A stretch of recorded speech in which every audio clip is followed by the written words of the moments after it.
Hello，大家好。我会拍摄的这一段影片是因为参加了 Mobile01跟三菱电机举办的冰箱体验活动。日前我在分享安装片的时候，有一位网友提及，我家冰箱摆放的位置左侧靠墙的关系，那造成左侧的门无法全开，所以无法单独只开左侧门拿东西，会很不方便。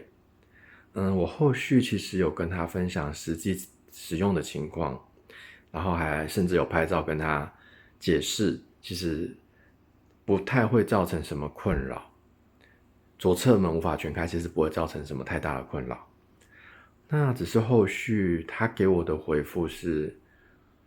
偏向有点人身攻击，他攻击我说是业配仔，那吃人嘴软拿人手短，还暗示我有一些心理上的问题。那我其实有点失望，因为我还蛮认真回复他的，没想到得到的是这种引战的回复。后来我就只好把它封锁了，因为我们之间的对话是无效的沟通。不过我后来自己想一想，其实我也蛮感谢他的，因为我可以刚好趁这个机会跟大家分享，这样子的环境为什么会适合六门冰箱？那因为我自己其实也用4年了六门的冰箱了，这一台是三菱电机这次送来的，不过我之前其实也是用六门。可以看到我家的冰箱是这种一字形的，不好意思，我家的厨房是这种一字形的厨房。大家可以看到我从另外一个角度拍，空间其实不大，而且走道也非常的窄。这个空间差不多90公分走道，那加上门有一个3公分的空间，所以当我把厨房门关起来的时候，有给冰箱可以用的开门空间又更小了。之前我们在搬进来的时候，其实前屋主有留下一台3门的单开门式，冷冻跟冷藏是单开门式的冰箱。那时候就会发生一个困扰，我们每次在煮完不好意思，我们在煮东西的时候，这时候想到要去冰箱拿东西，这个冰箱门跟厨房门会打架，那人其实过不太去，所以我们一定要先把厨房门打开，然后开冰箱拿东西，拿完以后把门关起来，然后把东西放着，再回来把厨房门关起来。这样子煮一顿饭下来，来来往往，差不多要5-6次以上，其实非常不便。所以后来我们自己比较过市面上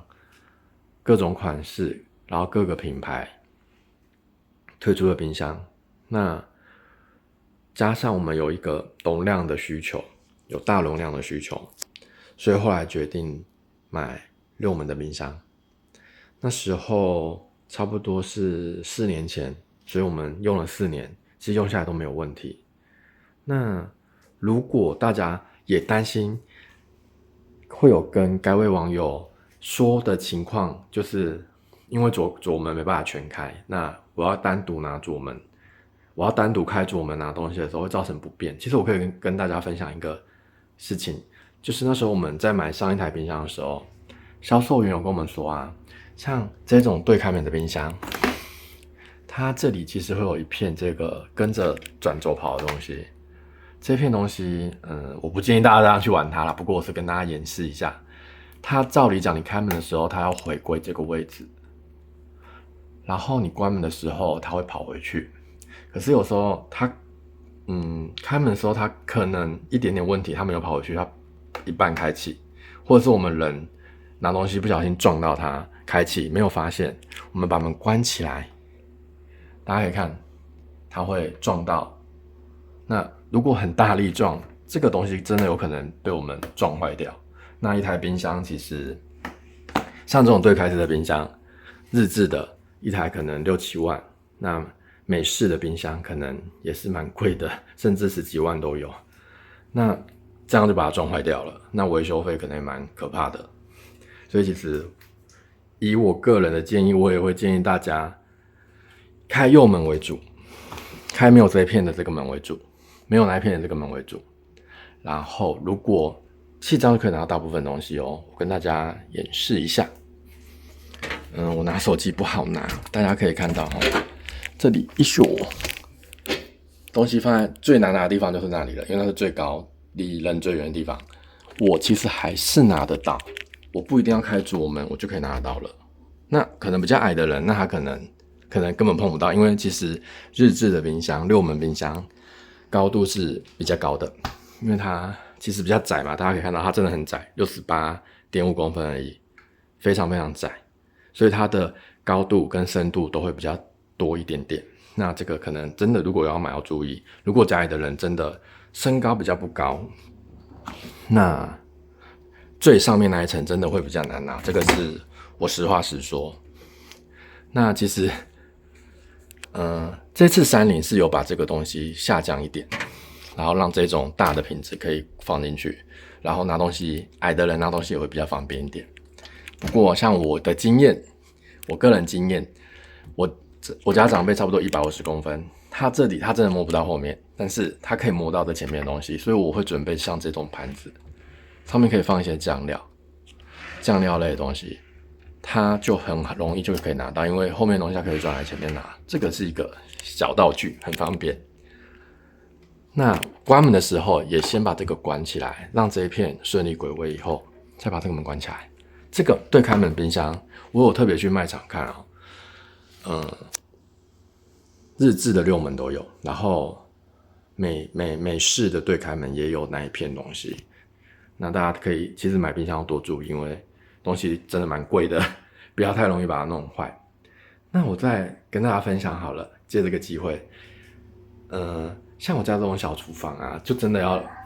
蛮利用很多小工具去增加收纳的空间。像这个上面啊，我跟大家分享我的收纳好了，其实蛮随性的，然后都是以顺手拿、很好拿为主。上面这个抽油烟机上面就摆一些抹布啊，还是自己的备用品。然后这也是摆锅子嘛，那我就不分享了，就是比较高的大的锅子跟锅盖，下面也是。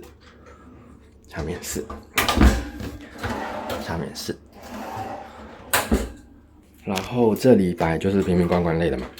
这个大家应该都一样。然后这里呢，我是选择摆保鲜盒，下面也是比较高的一些焖烧罐啊，还是瓶罐类的东西，就是都是以顺手为主。然后这个空间其实很小，小到其实没有放垃圾桶的空间，所以就会去买这种挂式的垃圾桶。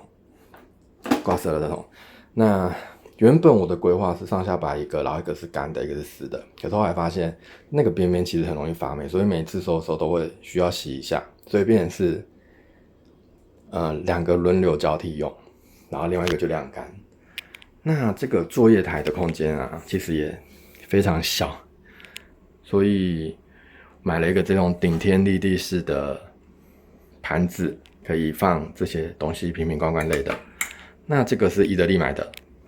蛮好用的。因为之前我是用重力油壶，可是那个油最后都会粘住，超级难用。这个自己压就可以开了。然后这里呢，就是摆一些锅子啊。那前屋主把这一片弄丢了，我找不到了，所以我只好买这种架子，可以自己调宽度的架子，把它的作用恢复。那上面也是摆小东西。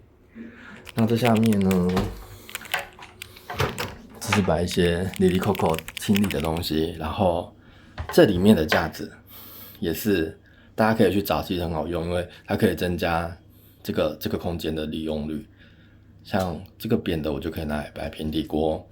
然后一些里里扣扣的东西都多了一些，偷了一些空间啦。然后啊，这一个东西是我记得好像500多，蛮好用的。洗完东西就晾着，然后这里又可以放一些有的没有的，然后可以挂一堆东西。这个也可以不用放在这里会发霉嘛，所以这些都放在半空中。然后这里可以摆砧板，然后这里这个缝隙柜很好用，因为它可以让我放各种随手要拿的东西，塑胶袋啊、垃圾桶塑胶袋，然后下水槽的滤网啊，这种帮替圈啊，然后这里就摆保鲜膜，然后最下面摆米酒，因为它刚好可以把这个重量压着，它不会跑来跑去的。然后这里就摆湿巾，每次要插东西就马上随手可以拿。然后这个冰箱也很方便，因为它摆了以后还有空间，然后摆这个缝隙柜跟这个磁吸的置物架，那就是摆一些反正就是顺手都要拿的东西，然后擦手巾，然后跟一些 IKEA 买的这个夹子，很方便。那好，我再跟大家分享一下我厨房餐厅空间好了。那因为我那时候设计师是有建议做电器柜，可是后来我是想电器柜会限制我的使用方式，所以我希望它就是留大平面给我，那我就自己去想我要怎么做。这个架子也很方便，它可以自己调整不同段的高度跟宽度也可以调，所以我就摆了烤箱、气炸烤箱跟微波炉。然后这也是另外一个，它高度大家可以看，高度其实不一样，它高度可以调。这里摆烘碗机，然后上面摆瓶瓶罐罐的东西，瓶子。然后这个是树德吧，应该是树德的小的这种斜开的柜，上面里面就是摆茶包啊，然后这里摆自己平时用的马克杯、水壶，然后这就算是一个小小的茶水间，然后这里摆电锅、饮水机，就整个动线上其实还蛮方便的，就没有太多预算的话就是这样做啦。如果很多预算就可以更改进。然后这里就是摆干货啊，然后因为长辈150嘛，他要拿那些袋子不方便，所以他就是摆在最下面，然后上面就是摆一些平常比较少用的，那就是由我来负责。然后这里就是放一些，平常拿东西出来可以暂时放在这里，然后一些这些买便当啊，还是买什么会多的东西就先放着，平时要用都可以。然后这里就是摆一些酱油啊、油啊比较大罐的，那因为我会把它补去那个工作台那边嘛，所以这里就是摆那些大罐的油、大罐的酱油，然后盐巴，然后一些备品、一些调味料的备品我会摆在这里。然后对了，这里面其实也可以买像这种架子，这种架子很好用，因为它就是等于使用空间乘以2嘛，对，可以多用。好，那就跟大家分享到这。那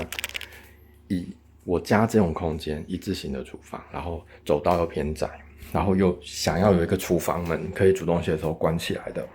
想要把冰箱摆在厨房里面，不是摆在餐厅，不是摆在外面的话，其实